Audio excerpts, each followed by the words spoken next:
আলাইকুম রহমতুল্লাহ। সম্মানিত ভিউয়ার্স, দেখছেন এই মুহূর্তে ড্রাইভিং শিখছে রায়চৌবাড়ি মোহাম্মদ সাকিবুল হাসান।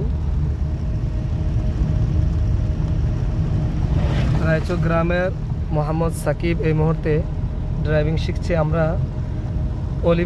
আমরা সৈয়দপুর বিশোর থেকে কালীবাজার দিকে যাচ্ছি। এই মুহূর্তে আমরা বল্লভপুরের কাছাকাছি আছি। কালীবাজার এখান থেকে 2 কিলোমিটার, এখানে লেখাই আছে, আপনারা দেখতে পাচ্ছেন।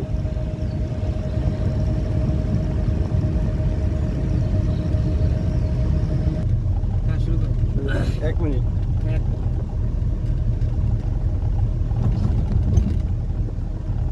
শুরু করছি। সাকিব, বুঝতেছো না কিছু? গ্লাস দেখো না, গ্লাস দেখতে হবে, একটু বড় বড় গ্লাস দেখতে হবে। পিছনে কি গাড়ি আসতেছে, গ্লাসে কিন্তু বেশিক্ষণ দেখা যাবে না। হ্যাঁ, 2-3 সেকেন্ড দেখতে হবে। বেশিক্ষণ দেখলে আবার সামনে ভুল হয়ে যাবে। গ্লাসে শুধু দেখবা পিছনে গাড়ির গতিবেগ, পিছনে কি গাড়ি আসতেছে, কোন দিকে ঢুকতে চাইতেছে।